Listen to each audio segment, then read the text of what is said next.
अखण्डमण्डलाकारं व्याप्तं येन चराचरं तत्पदं दर्शितं येन तस्मै श्रीगुरुवे नमः। मंगलमूर्ति सद्गुरु मिलवैं सर्वाधार, मंगलमय मंगल करनो बिनवो बारंबार। श्री सद्गुरु महाराज की जय। आराध्य देव के चरणों में अनंत अनंत बार नमन निवेदित करते हुए आप सभी संतजनों को, साधक एवं साधिकाओं, सत्संग प्रेमी सदात्माओं, भक्तिमती माताओं, सभी जवान दोस्तों, देवी स्वरूपा सती साध्वी बहनों, सभी छोटे बच्चों जो भी यहाँ बैठकर सत्संग सुन रहे हैं या YouTube के माध्यम से जहाँ कहीं से कोई भक्त सत्संग की बातों को सुन रहे हैं, सब लोगों को नमन करता हूँ और सब लोगों से निवेदन करता हूँ कि आप लोग उच्च स्वर में गुरु महाराज की जय घोष करने की कृपा करें। श्री सद्गुरु महाराज की जय।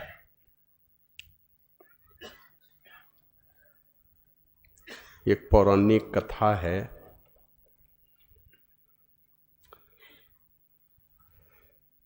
एक बार विश्वकर्मा भगवान भागे भागे गए विष्णु भगवान के पास और जाके कहते हैं, भगवान हमें महाराज इंद्र के कोप से बचाइए, मैं परेशान हो गया हूं उनके चलते। क्या परेशानी है? तो कहते हैं, मैं 100 वर्षों से एक मकान, आलीशान मकान बना रहा हूं, जिनको पलक झपकते लंका का पुनर्निर्माण, कम ही समय में द्वारिकापुरी का निर्माण, कम ही समय में सुदामापुरी का निर्माण, ये सब करने की क्षमता है जिनके पास, वो कह रहे हैं कि मैं 100 वर्षों से काम कर रहा हूं और एक भी दिन छुट्टी नहीं है। इंद्र महाराज बना रहे हैं आलीशान मकान, तो बड़े घमंडी हो गए हैं। तो किसी तरह उसके घमंड जैसे कोप से हमको बचाइए। तो विष्णु भगवान बोले कि अच्छा समय पा करके मैं उसके इस अभिमान को खत्म कर दूंगा। हमने एक दिन बताया था कि बहुत श्रद्धा प्रेम से आप भगवान को भोग लगाइए, स्वीकार होता है, लेकिन उसकी गारंटी नहीं है कब होगा स्वीकार, कितनी श्रद्धा चाहिए, उससे पहले भगवान को स्वीकार होता है आपका घमंड, वो उसका भोजन होता है। तो बोले कि मैं उसका अभिमान खत्म करूंगा, आपको छुट्टी मिलेगी। इनको बोले, प्रेरणा भर दी। एक महात्मा पहुंच गए इंद्र महाराज के पास, काला कलूटा बालक, बहुत कम उम्र का, पहुंच गए उनके पास। इंद्र महाराज देखे ये तो महात्मा है, और महात्माओं संतों के शक्ति सामर्थ्य का पता था उनको, है ना। 4 छोटा छोटा बालक वहां विष्णु भगवान के द्वारपाल को जब राक्षस बना सकता है, तो मेरी क्या औकात है इनके सामने में। तो आदर सहित उनको जो सम्मान करना चाहिए ना, वो उतना आदर से सम्मान नहीं किया, जबकि जानते थे उनकी सामर्थ्य को। देखा काला कलूटा नन्हा सा बालक है, वो आके सामने हुए और इंद्र महाराज को देख करके खिलखिला के हंस पड़े। तो इंद्र महाराज पूछते हैं उन छोटे संत रूप उन बालकों से, महाराज क्या बात है, क्यों हंसे आप हमको देख करके? तो यों ही हंसी आ गई। कहा तो महाराज ये किधर की यात्रा पर निकले हैं? ये माथे पर चटाई और हाथ में कमंडल, किधर चले हैं? और आपका नाम क्या है? और आपके सीने पर जो ये गोल चक्र दिखाई पड़ता ये क्या है? तो जो वो नन्हा बालक संत रूप में था ना, उसको भालू के तरह माथा से लेके पैर तक बाल था, खाली आंख दिखलाई पड़ता था। तो बोल लेकिन ये सीने पर जो गोल चक्र देख रहे हैं वक्षस्थल के बीच में, ये क्या है? और आपका नाम क्या है? और हमें देख के खिलखिला के क्यों हंसे? तो वो नन्हा बालक कहता है, देवेंद्र जानना चाहते हो? मेरी आयु बहुत कम है, मैं अल्पायु हूं, इसलिए ये चटाई और कमंडल मैंने ले रखा है। जहां शाम वहीं बिहान, घर भी नहीं बसाया, शादी भी नहीं की, घर द्वार कुछ नहीं बना, जहां मन करता वहीं ठहर लेता हूं। और चटाई कमंडल लेके चलता हूं, पता नहीं शरीर का कब अंत हो जाए। और हूं भी है मैं बहुत कम आयु का। तो पूछा कितनी कम आयु है? होता है ना कि देखिएगा लोगों को जब पता चल जाता है कि अब हम नहीं बचेंगे, ये बीमारी हो गई, तो दुनिया से निराश हो जाता है, कुछ अच्छा नहीं लगता है। तो वो कहते हैं जब एक सतयुग, एक त्रेता, एक द्वापर और एक कलयुग बीतता है, इसको एक चौकड़ी कहते हैं। और जब 1000 चौकड़ी बीत जाती है ना, तब मेरे बदन का एक रोवां टूट जाता है।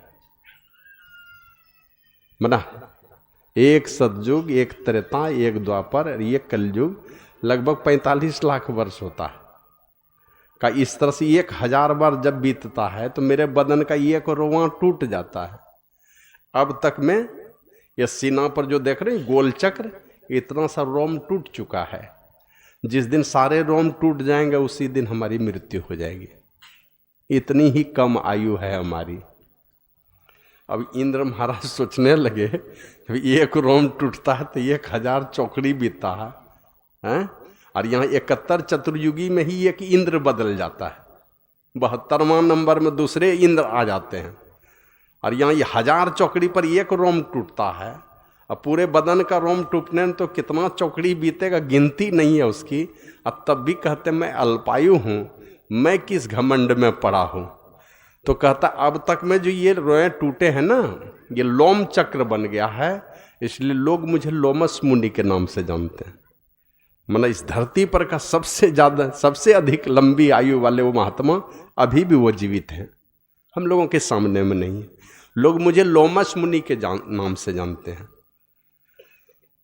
तो बोला कि हमें देख के हंसे क्यों आप? तो बोले हंसी इसलिए आ गई, उनकी तो दृष्टि बड़ी पैनी होती है ना। सामने में उनके बगल से एक चीटे की कतार थी। चीटा समझते ना, खोटा जिसको कहते हैं, एक खोटे की एक लंबी कतार थी। तो लाइन से चलता है फौजी की तरह वो सब। अब जा रहा है वो कतार में, तो लोमस मुनि कहते हैं ये सारे जो चीटे हैं ना, कभी इंद्र थे, अभी ये चीटे बने हुए हैं।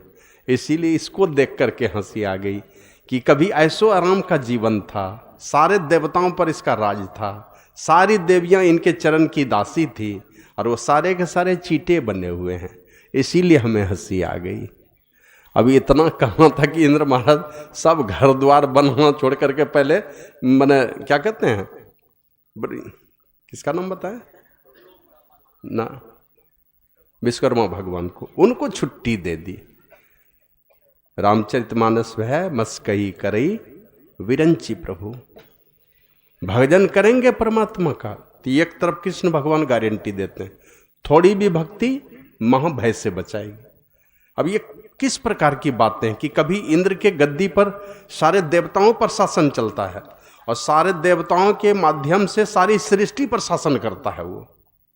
कोई होशियार आदमी है जो महापुरुषों के शरण में चला जाता है, उन देवताओं के शासन से बच जाता है, उनका शासन उनके ऊपर नहीं चलता।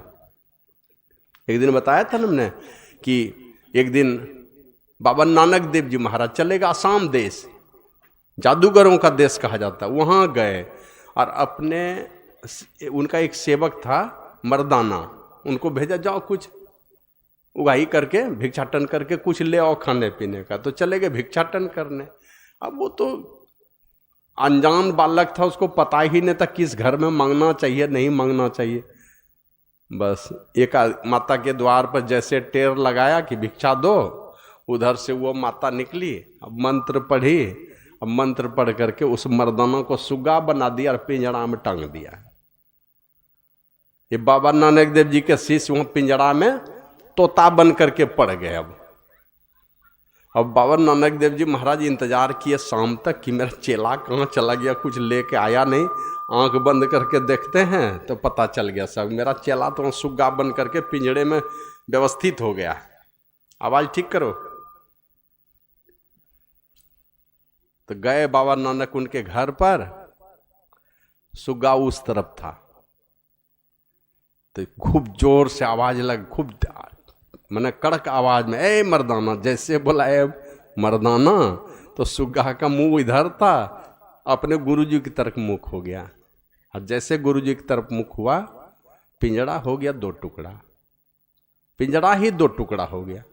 और वहां से उड़ा वो सुग्गा और सीधे अपने गुरुदेव बाबा नानक के चरणों में आके गिरा, मर्दाना रूप में खड़ा हो गया वो। तो बाद में वो जादूगरनी निकली, वो माता जी घर की, उन पर भी जादू चला दी। गुरु महाराज लिखते हैं, योग हृदय में ये गुरु हरिचरण में प्रीति हो, युग काल क्या करे, किसी समय का किसी युग का दोष नहीं पड़ता। पूज्य शिशु बाबा कभी कभी गुरु महाराज को कहते थे, हुजूर पढ़े लिखे जो लोग हैं वो पोथी पतरा देखते हैं, बढ़िया मुहूर्त निकालते हैं, हम लोग तो मूर्ख आदमी, हम लोग क्या करेंगे। तो बोले कौन पोथी पतरा देखेंगे, कहाँ जाके पंडित जी से पूछने जाएंगे। तो बोले जो मूर्ख आदमी है, जो कुछ नहीं जानता है ना, वो एक बार श्री सदगुरु महाराज की जय बोलो, वही मुहूर्त बढ़िया है। तो वही जादूगरनी ने कहा, ये बाबा नानक देव जी महाराज ने कहा उनको, बाबा नानक देव जी महाराज को जादूगरनी ने कहा कि महाराज हमने जादू आप पर भी चलाई, जादूगरी आपका तीर जो है ना हमने आपके ऊपर भी छोड़ा, लेकिन आपके ऊपर उस जादूगरी के तीर का कोई प्रभाव नहीं पड़ा। तो बाबा नानक कहते हैं, तुम्हारे देवता से मेरा देवता बड़ा है, तुम्हारा देवता छोटा है। देवी देव समस्त पूरन ब्रह्म परम प्रभु, गुरु में करे निवास, कहते हैं संत सबू। तो वहां से उनको लेके आए। तो वही है कि ये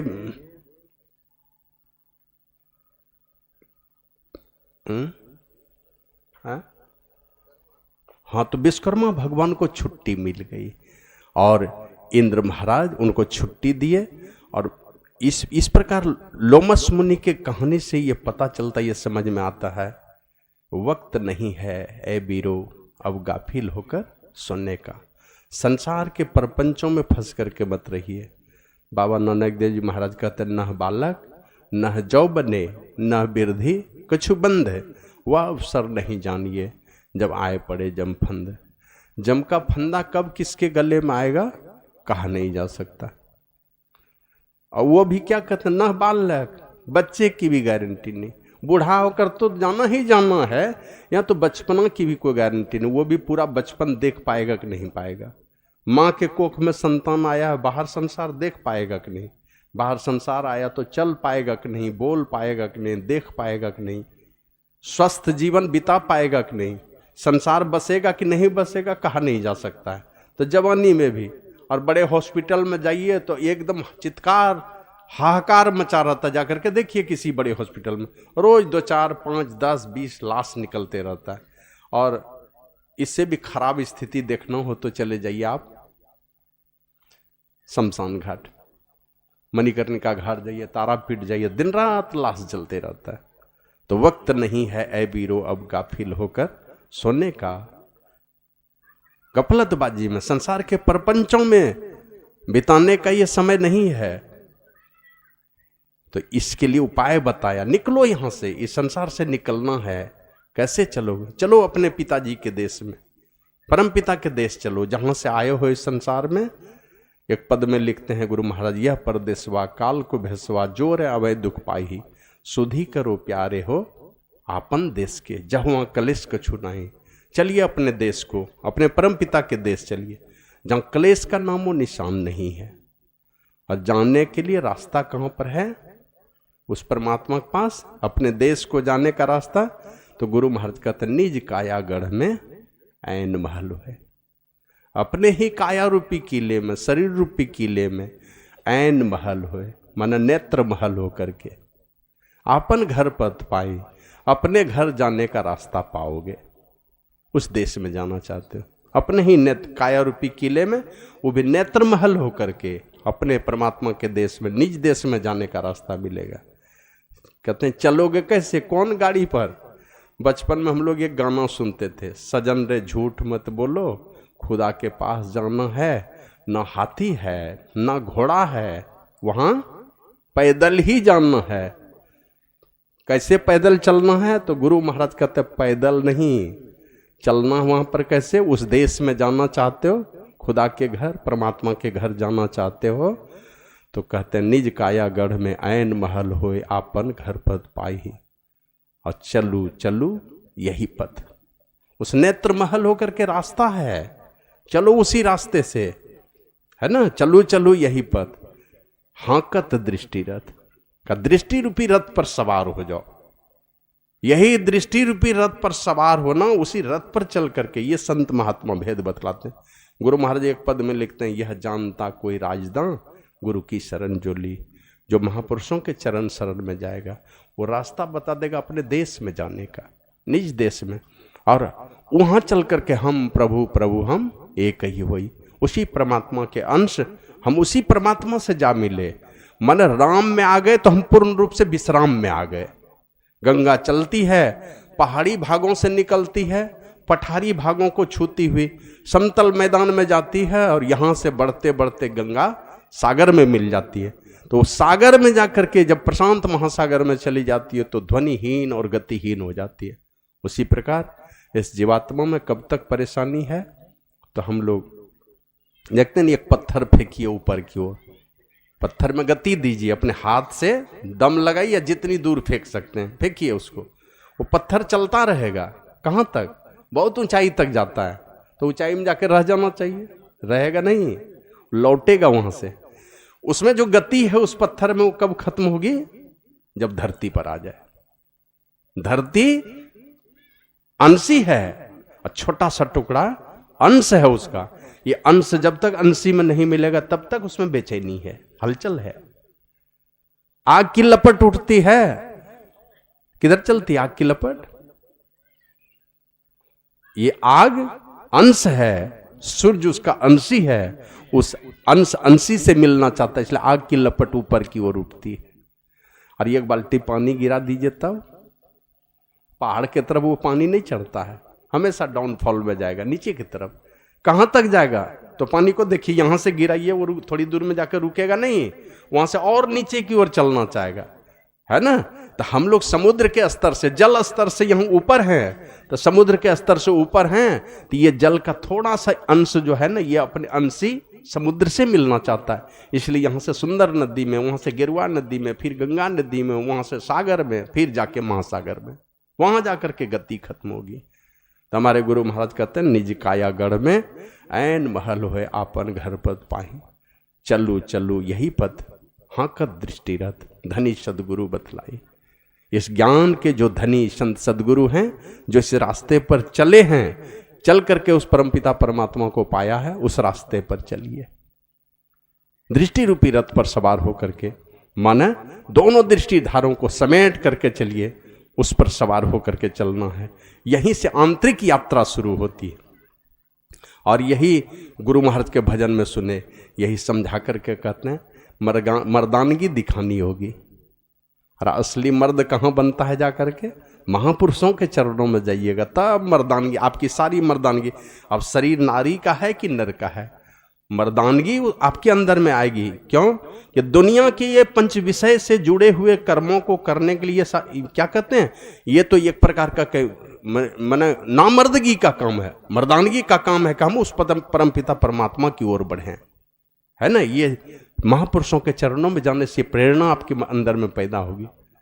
हम लोग कभी कभी चर्चा करते कहानी की कि स्वामी विवेकानंद 1893 में शिकागो गए, तो वहीं नहीं रुके, बहुत जगह गए, कई देशों में छोटे छोटे टापू पर घूमते रहे, बहुत दिनों तक घूमे। तो घूमते हुए चले गए थे ग्रीनलैंड के एक टापू पर,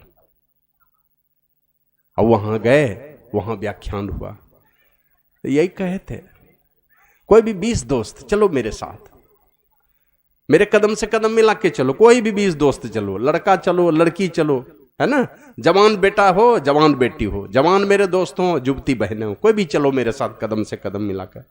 कब 20 भी चलोगे ना, सारे संसार में राम राज ला दूंगा मैं।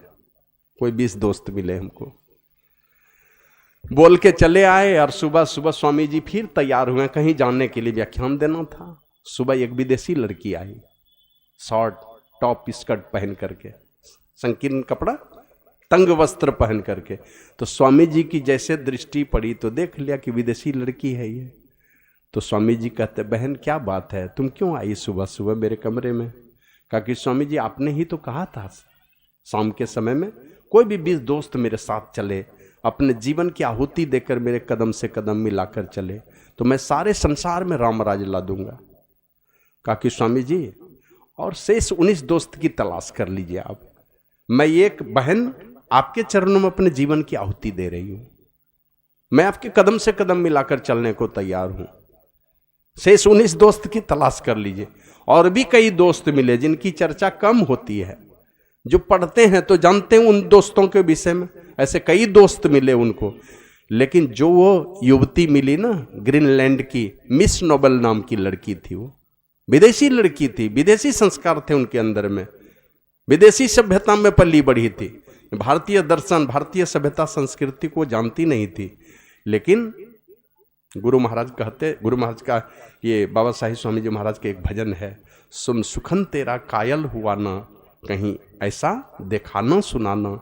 ऐसे भजन गाने वाले देखिए आप लोग, ये भजन लगभग सब लोग गलती गाते हैं, इसमें सुधार कर लीजिएगा, समझे ना। जो ये भजन गाते हैं, सुन सुखन तेरा कायल हुआ ना, सब लोग था बोलता है, प्रिंट हो गया था, सुन सुखन तेरा कायल हुआ ना, कहीं ऐसा देखाना सुनाना, है ना।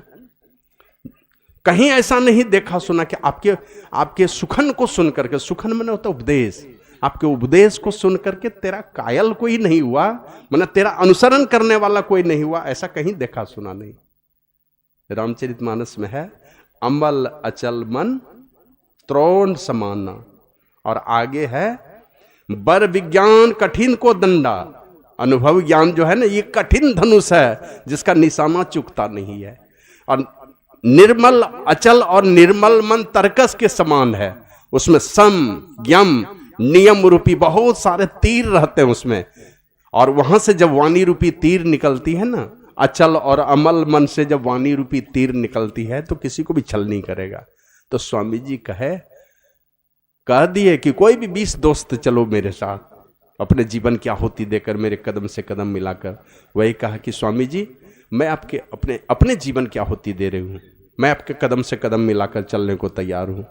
तो ये 1-2 जन्म का रिश्ता नहीं था, ये जन्मों जन्मों के रिश्ते हैं। साधु संतों की बात यूं ही अच्छी नहीं लगती है ना। बाबा कबीर के भजन में गाते हैं, साधु की संगति पाई हो जाकी पूर्व कमाई, ऐसे नहीं मिलती है। गोस्वामी जी कहते हैं परमात्मा के द्रवित होने पर संतों की कृपा हो जाती है, संत प्यारे लगने लगते हैं, संत का दिल में स्थान हो जाता है जब परमात्मा कृपा कर देते हैं। तो उनका जीवन निहाल होना था उस लड़की का, वो वहां से भारत चली आई। मिस नोबल नाम की ग्रीनलैंड के उस टापू की विदेशी बेटी वो चली आई भारत, और स्वामी विवेकानंद की अग्रगण्य शिष्या बनी आगे चल करके। और आप लोग जानते वही लड़की बहन निवेदिता के नाम से, भगनी निवेदिता के नाम से दुनिया में प्रसिद्ध हो गई। क्या किया इस दुनिया में आकर के? वो स्वामी विवेकानंद ने जिस धर्म का प्रचार किया उसके सौभागिनी बन गई। माने दुनिया के प्रपंचों को छोड़ करके मर्दानगी उन्होंने दिखाई और आ गई यहाँ और नहीं तो कहाँ मर जाती कोई नहीं जानता। और स्वामी जी के चरणों में आई, बहन निवेदिता के नाम से प्रसिद्ध हो गई दुनिया में, और स्वामी जी के अधूरे सपने को पूरा करने में जान प्राण एक कर दी, जान की बाजी लगा दी उन्होंने। भाग्य टल गया, भाग्य पलटा खाया, जीने की दिशा ही बदल गई, और जीने की दिशा बदल गई तो दुनिया में यश ऐश्वर्य मुक्ति, कुछ बाबा कहते हैं ना, यश ऐश्वर्य मुक्ति और भलपन, बुद्धि और चतुराई, औरों जो कुछ जाही मिले जब संत कृपा ते पाए। यश मिलेगा, कीर्ति ऐश्वर्य, आगे पीछे लोग लग जाएंगे, जय जयकार होने लगेगा। मुक्ति मिलेगी तमाम प्रपंचों से, आवाजाही से। भलपन मिलेगा, माना दुनिया में कोई बुरा चाहने वाला नहीं होगा। अच्छी बुद्धि मिलेगी, पाप मुक्त बुद्धि मिलेगी, विवेक मिलेगा। और दुनिया में सबसे बड़ी होशियारी मिलेगी, सबसे बड़ी चतुराई मिलेगी आपके पास, कि दुनिया के प्रपंचों से बच करके परमात्मा की भक्ति में मन लग जाएगा, मुक्ति मिल जाएगी। रामचरितमानस में है, मति कीर्ति गति भूति भलाई, जब जही जतन जहां जही पाई, सो जानब सत्संग प्रभाव। महापुरुषों की संगति में जाके मिलेगा। और लोग कहू वेद ना अनुपाओ, गोस्वामी जी कहते ये पांचों चीज पाना चाहते हैं ना, ये लोग संसार में और वेद में इन पांचों चीजों को पाने का और कोई दूसरा उपाय भी नहीं है। लोग कहू वेद ना अनुपाओ, दूसरा कोई उपाय नहीं है कि ये पांचों चीज मिले। जब भी मिलेगा संतों के चरणों में। तो गुरु महाराज कहते हैं, आओ वीरो मर्द बनो, बनाइए मर्द। कबीर, बाबा कबीर की वाणी में है, नर को नारी जानिए जो है विषयासक्त, और नारी को नर मानिए जो है विषय विरक्त। मर्द वो है, इन पांचों विषयों के जाल में पड़ करके नारी बने हुए हैं। इन पांचों विषयों से अपने को निकाल लीजिए, मर्द बन जाइएगा, परमात्मा के शरण में चले जाएंगे। भगवान श्री राम कहते यही तन कर फल विषय ना भाई, नहीं है विषय इस मनुष्य शरीर को पाने का फल।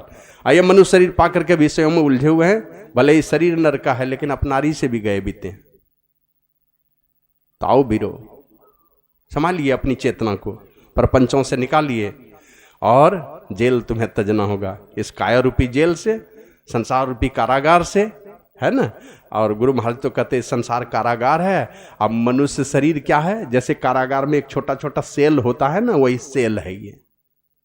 कैसे निकालिए अपने को, इसके निकालने के लिए इस जेल, काया रूपी जेल को तजना होगा, परमात्मा के महल में जाना होगा।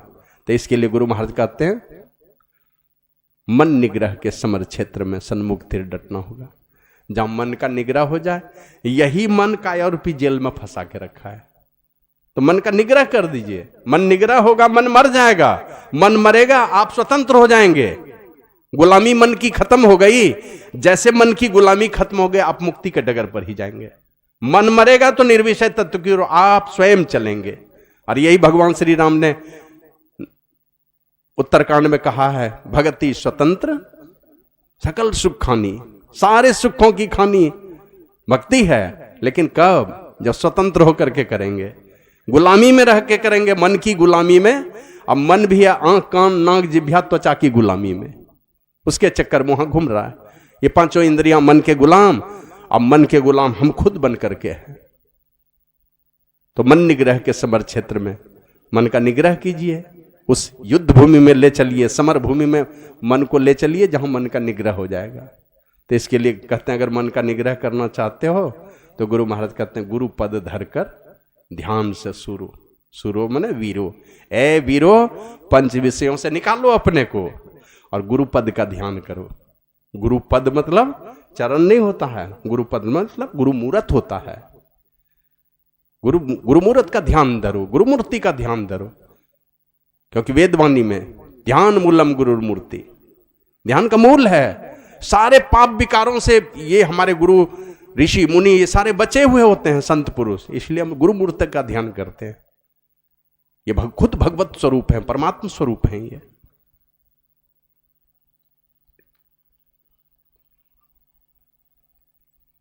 गुरुपद धरकर ध्यान से सुरो, गुरुपद का ध्यान धरिए। मन मानस ध्यान में गुरु की छवि को, आभा युक्त छवि को एकदम हूबहू उतारिए अपने मानस पटल पर। शिव नारायण स्वामी तो और ये अलौकिक बात कहते हैं, निहारो यारो गुरु मूर्ति की ओर, दूसरे को देखना छोड़ो, टकटकी लगा गुरु मूर्ति को देखो अंदर में, आभायुक्त मूर्ति को देखोगे तो क्या होगा जानते हो? कहते हैं गुरु मूर्ति सूरति बीच निरखो तबू रोहती जोर, तुम्हारे हृदय में उजियाला हो जाएगा। मन दिन दूर नहीं है कि तुम्हारे अंदर का अंधकार खत्म होकर के उजियाले में परिणत हो जाए। पहले गुरु मूर्ति को उतार लो अपने आप में। नहीं, एक भजन में गाते हैं, पांचों चोर सदा मगरों कर इन सुकर छुटकारी, और सदगुरु नायक के संग मिली चल लूट सके नहीं धारी। तो पहले उनको उतारिए मानस ध्यान में, है ना। तो गुरु पद धर कर ध्यान से शुरू ये कर लेंगे मानस ध्यान। और मानस ध्यान भी पक्का पक्का उन्हीं का होता है जब एकदम दृढ़ साध कर मानस जप करते हैं, खूब होने लगेगा। चलते फिरते उठते बैठते नहीं मायगे बापरे वो सब बात ही खत्म हो जाए हरदम। एक पद में गुरु महाराज लिखते हैं, गुरु ही तू ही, गुरु ही पीतू जाको, जाको गुरु ही सोहाई। हितकारी हैं वे ही पिता हैं, परम पिता हैं। गुरु ही मित्रु जाको, गुरु ही मित्र हैं। इस प्रकार ये भावना हमारे अंदर में घुस जाए, वे ही सब हैं हमारे। जाको गुरु ही सोहाई, जिसको केवल गुरु सोहाते हैं। तो गुरु महाराज कहते ते बड़ भागी पुरुष कह में ही सहज परम गति पाई। वो बड़ भागी पुरुष है जिसको केवल गुरु सुहाने लगे, कुछ नहीं सूझे। अपने गुरु महाराज की वाणी में है ना, गुरु की नित्य कर पूजा, जगत इन सम नहीं दूजा। हम ही को कह रहे खाली, तो गुरु महाराज कहते नहीं नहीं, मैं ही को आन नहीं सूझा। खाली आप ही को नहीं कर, हमको भी गुरु छोड़ करके कुछ नहीं सूझा, फकत गुरु ही आधार है। हमने भी एकमात्र गुरु महाराज को आधार बनाया। परिणाम सबके जीवन में है, सबके नजर में है गुरु महाराज का जीवन। तो इसलिए गुरु पद धर कर ध्यान से सोरो, दृष्टि अड़ा दो सुस्मन में। समेटिए दोनों दृष्टिधारों को गुरु की युक्ति से समेट करके अगर स्थिर कर पाएंगे, सुखमना में ही स्थिर हो गया, आज्ञा चक्र में ही स्थिर होगा। तो गुरु पद धर कर ध्यान से सोरो, दृष्टि अड़ा दो सुस्मन में। और नहीं टिकता है तब तो कहते मन की चंचलताई से बल कर करके बचना होगा। मन की चंचलता से बचाना होगा। वो जहां भागना चाहेगा, वो रहना नहीं चाहेगा आपके गुलामी में, लेकिन मन की चंचलताई से ताकत लगा करके, बल लगा करके, समेट करके उससे बचना होगा। और क्या कहते हैं, आज्ञा चक्र में स्थिर रखना होगा उसको। दृष्टि साधन के अभ्यास में ये काम करना पड़ता है। तो क्या होगा, मन की चंचलताई से बल कर करके बचना होगा। बल कर करके बचिए और दृष्टिधारों को समेट करके आज्ञा चक्र में स्थिर कीजिए। ये काम करना है। फिर आगे कहते हैं, वक्त नहीं है ऐ बीरो अब गाफिल होकर सोने का। इन पंच विषयों में है ना लिप्त होकर के हमें रहना नहीं है। वक्त नहीं है, निकालिए अपने आप को यहां से। ये पता नहीं फिर कब शरीर छूटेगी। ये वाला शरीर जब तक है तभी तक अब कर पा रहे हैं, शरीर छूट गया तो पता नहीं क्या हो जाएगा। इसलिए कहते वक्त नहीं है बीरो अब गाफिल होकर सोने का।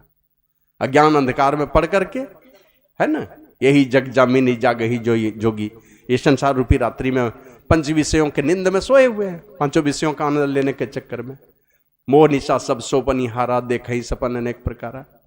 तो नहीं है समय, वक्त नहीं है ऐ बीरो अब गाफिल होकर सोने का। तो ये निकलना चाहते हैं अज्ञान अंधकार से, कैसे निकलेंगे? कहते बिंदु राह से निकल बहादुर।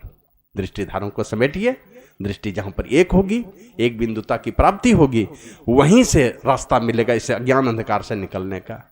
और नहीं तो ये शरीर में तो बहुत सारे द्वार हैं, ये मरने के द्वार हैं, परमात्मा के पास जाने के ये द्वार नहीं है।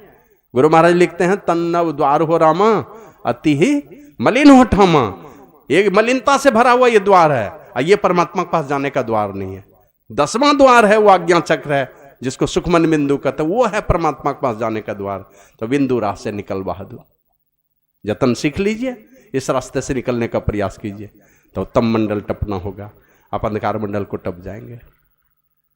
फिर आगे कहते हैं, दामिनी दमके बिजली चमकती है, चंदा चमके चंद्रमा का दर्शन होगा। सब अंदर में होगा, जो बाहर में देखते हैं ना सब अंदर में होगा। दामिनी दमके चंदा चमके और सूर्य तपे ज्योति मंडल। इसके बाद सूर्य का दर्शन होगा और ज्योति मंडल का दर्शन होगा। ज्योति के पुंज में चले जाएंगे। लेकिन कहते इस मंडल से आगे बीरो और तुम्हें बढ़ना होगा, अभी और आगे बढ़ना है। और जब सूर्य दर्शन होता है, धीरे धीरे धीरे धीरे वो शब्द सुनाई पड़ने लगेगा। वहां से शुरू होता है, ऐसे है आपके पास भी, लेकिन वहां से जाकर के आप सुन पाएंगे, पहचान कर पाएंगे जब सूर्य का दर्शन होता है त्रिकुटी महल में। और वो भी सूर्य का दर्शन, चंद्र का दर्शन, गुरु महाराज लिखते हैं तुमरे ज्योत स्वरूप अरु तुमरे धुन रूपा, वो भी गुरु का ही रूप है एक पद में। नख तेंदु भानु में गुरु रूप पावे, चंद्रमा का रूप, सूर्य का रूप, सब गुरु का ही रूप है। स्थान परिवर्तन से भी माने रूप और स्वरूप का परिवर्तन होता है। हम लोग मानस ध्यान में गुरु के दिव्य रूप का दर्शन करते हैं, आभायुक्त मूर्ति का दर्शन करते हैं, आगे चलते हैं तो अज्ञान चक्र में बिंदु दर्शन होता है, गुरु का रूप है। और आगे चलते हैं चंद्र दर्शन होता है, ये भी गुरु का रूप है। और आगे चलते हैं सूर्य दर्शन होता है, ये भी गुरु का रूप है। और अंतिम में सार शब्द मिल जाता है, ये भी गुरु का रूप है। एक पद में लिखते हैं गुरु ही सो शब्द रूप, शांति प्रद और अनूप, वही शांति प्रदायिनी है, अनुपम है वो गुरु का ऐसा रूप है ना, वो शांति प्रदान करने वाला, वो परमात्मा मिला देगा ले जाकर के। तो कहते दामिनी दमके चंदा चमके सूरज तपे ज्योति मंडल, और इस मंडल से आगे भी रो और तुम्हें बढ़ना होगा। यहां से आगे बढ़ना है, लेकिन आगे बढ़ने के लिए शब्द महल में सार शब्द ध्वनि, अनेकों शब्दों को सुनेंगे।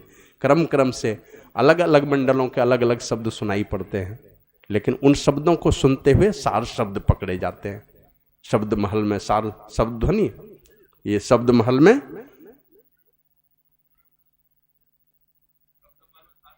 सार शब्द ध्वनि, शब्द महल में सार शब्द ध्वनि, गुरुगम होकर धर लेना, गुरु की युक्ति से धरना होगा, उसकी पहचान करा देते हैं संसद गुरु। तो गुरुगम, गुरु के गम से धरना होगा, और उसको धर लिया तो जगत जेल को इसी युक्ति से, वो धर लिया आपने तो आप क्या धरेंगे वही धरेगा आपको। अब आप छोड़ करके भागने की भी कोशिश करेंगे, आपको भागने नहीं देगा, वो घसीट करके लेकर के परमात्मा के धाम में जाएगा, क्योंकि उस शब्द में अपने केंद्र की ओर ले जाने की समर्थ है, क्षमता है, वो अपने केंद्र की ओर खींचती है। तो जगत जेल को इसी युक्ति से सुन में ही तजना होगा। वो सात शब्द की ध्वनि को सुन करके वो सुनते सुनते उस परमपिता परमात्मा के धाम में जाते हैं, और वो शब्द ही लेकर के चली जाती है। भवजल से निकालने वाला वो शब्द होता है, उस शब्द के डगर पर चल करके उस परमपिता परमात्मा के धाम में जाते हैं, और जगत जेल को इसी युक्ति से हम तज सकते हैं। तो आवश्यकता है इसको अपने जीवन में उतारने की। कहने सुनने की बहुत सारी बातें हैं, समझा बुझा करके रोज बैठ करके ध्यान कीजिए। नहीं भी है हाजिरी लगाइए। देखते हैं मनरेगा में या धन रोपनी 10-15 भिड़ाते हैं, तो उसमें तो 2-4-5 तो बहुत तेज रफ्तार में काम करने वाली होती है ना। लगता है कि मालिक बार बार हमको काम देता है तो करना चाहिए तेजी से। एक दो फकैती करने वाली भी है ना, तो ये एकदम एक हाथ इधर जाएगा, एक हाथ गोछी लेगी ना, एक हाथ इधर एक हाथ इधर। एक आदमी 3-4 हाथ चौड़ा, देखते हैं लाइन लेकर के चले पूरा तेजी से, और सबसे आगे निकलना चाहेगा। तो उसी तरह खेत एक ही है, धान का बीज एक ही है, रोपने वाली अलग है। गुरु कृपा सबके ऊपर है, दीक्षा सबके साथ है। कोई तेजी से निकलना चाहता है और नहीं निकल सकते, कम से कम हाजिरी तो बनाइए। मनरेगा में हाजिरी बन गया, आप ही के अकाउंट में पैसा जाने वाला है ना। तो देहाती भाषा में कोरहनी भी बन के रहिए, खाली हाजिरी बनना चाहिए, बैठिए आकर के, है ना। नहीं बनता है, ध्यान नहीं बनता है, लेकिन ध्यान करने के लिए मत छोड़िए। उनके द्वार पर हमारी हाजिरी लगनी चाहिए। गलती सही अगर होती है, उन्हीं से क्षमा याचना करना है। वे ही दया के सागर हैं, वे ही करुणा के सागर हैं। अपने जीवन में उनसे दया की भीख मांगिए, और नेक रास्ते पर चलते हुए हम साधना के पथ पर आगे बढ़ते जाएं। इसके लिए उन्हीं से शक्ति मांगिए, थोड़ा अपना पुरुषार्थ दिखलाइए। जीवन नैया किनारे लगेगी, लोक पर लोग सुखी होगा। शरीर छूटेगा तो जाएंगे उत्तम स्वर्गलोक, लौटेंगे तो बढ़िया कुल परिवार में जन्म होगा। कृष्ण भगवान कहते हैं कृष्ण श्रीमान के कुल में जन्म होगा। श्रीमान धन दौलत वाला घर, धन दौलत माने 25-50 हजार देने वाले के घर में नहीं, ये भी होगा, लेकिन सबसे पहला धन है बढ़िया माँ बाप मिल जाता है। श्रीमान सबसे बड़ा धन है माता पिता, बढ़िया माँ बाप मिल जाना चाहिए। और नहीं तो प्रहलाद जैसा बाप सबको मिल जाए तो कुछ सोच लीजिएगा क्या होगा, है ना। कितना लात घुसा पड़ेगा, कहाँ जलाएगा पकाएगा उसका ठिकाना नहीं। और इस क्षेत्र में तो भरमार है, दिन भर कमाया, रात में लपड़ थप्पड़ पत्नी को बेटा को किसको किसको देगा पता नहीं। और वैसा बाप के आपको मिल जाएगा तो क्या हाल होगा सोच लीजिएगा। अब माँ बाप दोनों धर्मात्मा मिला, उस घर में हमारा जन्म हो जाएगा, बचपन से ही भक्ति का वातावरण मिल गया, ये दुनिया का सबसे बड़ा धन है ना। तो उस परिवार में जन्म होगा और अंतिम में योगी के कुल में जन्म होगा, जहाँ योग की क्रिया जानते हैं उस खानदान में जन्म होगा, तो सीधे सीधे परमात्मा के पास जाने का रास्ता आपको मिलेगा वहाँ से। नहीं तो यही तीर्थों में और धामों में भटकते रहेंगे, पूजा पाठ ये वो बाहरी पूजा में उलझ पुलझ करके इसी 84 लाख योनि में भटकते रहेंगे। तो आवश्यकता है इन सारी चीज़ों को गुरु प्रभु के चरणों में जाकर सीखने की। बोलिए प्रेम से श्री सद्गुरु महाराज की जय। और 8:38 हो गए हैं, ज़्यादा समय नहीं लेकर के अपराह्नकालीन सत्संग में ये चर्चा हुई थी। कुछ लोग हरिद्वार के लिए रसीद कटाए थे, ठीक है, कुछ लोग दिए भी। अब पहला तो शुरुआत, हालांकि पूज्य मोती बाबा पहले भी 11,000 रुपया दिए थे और हमको दिए, तो हम सोचे हमको शायद रखने दिए हैं, यहाँ आए तो बैग में रखने में डर लगा होगा तो हमको दे दिए रखने। सुबह हम जाने लगे तो निकाल के फिर इनको जिम्मा लगा दिए, सोचे हो सकता है 2-3 दिन लग जाए हमको। अब बाबा से कैसे पूछेंगे, बाबा कौन दिन जाइएगा, जाने वाला बात कौन पूछता है आए हुए महात्मा से, तो इसलिए पूछे नहीं, ला के दे दिए। तो बाबा कहते हैं हमको लौटा कहे दे रहे हैं, तो हम कहे कि हम अभी 2-3 दिन नहीं आएंगे। कर नहीं वो तो हरिद्वार वाला में हम दिए हैं, तो 11,000 पहले भी दिए थे, तो फिर आज 15,000 कितना था, 15,010 रुपया आज फिर दिए हैं। और कई लोग कोई 21,000, कोई 25,000 लगन बाबू हैं, 21,000 वो गोड्डा के निर्मल मंडल जी हैं, तो इस और ये मनोज रमानी 5,000 है। खदारा से श्रीमती उषा जायसवाल का शायद 15,000 लिखाया है। संजय गुप्ता हैं वो 5,000 लिखा है। इसी तरह कई भरगमा वाली कौन है माता जी, कौन साध्वी हैं, वो 5,000 लिखाई है। अरुणा साध्वी भी कुछ लिखाई हैं। तो आप लोगों से भी निवेदन है, केवल लिखाइए मत। हम लोग अप्रैल में जाएंगे हम लोग हरिद्वार, और जमीन मैंने फाइनल करके, वो फाइनल है लेकिन देख लेंगे अब कितना पैसा का एडजस्ट हो पाता है, व्यवस्था हो पाती है, उसी हिसाब से करेंगे। तो आप लोगों से निवेदन है ये अप्रैल-मई तक में दे दीजिए आप लोग पैसा, इधर होता है इधर ये दे दीजिए, और डायरेक्ट अकाउंट में डाल दीजिए तो हमको परेशानी कम होते। डायरेक्ट चला गया तो हमको जमा नहीं करना पड़ता जाके, नहीं तो हमको सब पैसा जमा करना पड़ता अलग से जाकर के बैंक में। तो ट्रस्ट का अकाउंट नंबर ले लीजिए और हमको सूचना दे दीजिए कि हमने जमा कर दिया, उसका स्क्रीनशॉट हमको भिजवा दीजिए और हमको दीजिएगा, तो हम साथ साथ रसीद काट करके हम अपने पैसा जा करके जमा करेंगे। तो आप लोगों से निवेदन है, उसमें जिनको रसीद कटाना होगा आके बोल दीजिएगा। पति पत्नी का नाम वो संगमरमर के पत्थर पर अंकित होगा, इसीलिए शुद्ध नाम पता लिखवा दीजिएगा, कोई गलत नाम छपे नहीं, और तुरंत वो उखड़ने वाला नहीं है। बाल बच्चा पोता पोती जिसका है वो जाके देखेगा, कभी अपने स्वाभिमान पर थोड़ा गौरव होगा कि चलिए मेरे दादाजी यहाँ पर 5,000 दिए हैं कि 50,000 दिए हैं, देखेगा लोग जाके। श्री सद्गुरु महाराज की जय। कोई है माता बहन भाई बंधु कोई बोलने वाले तो उठ के बोल दीजिए।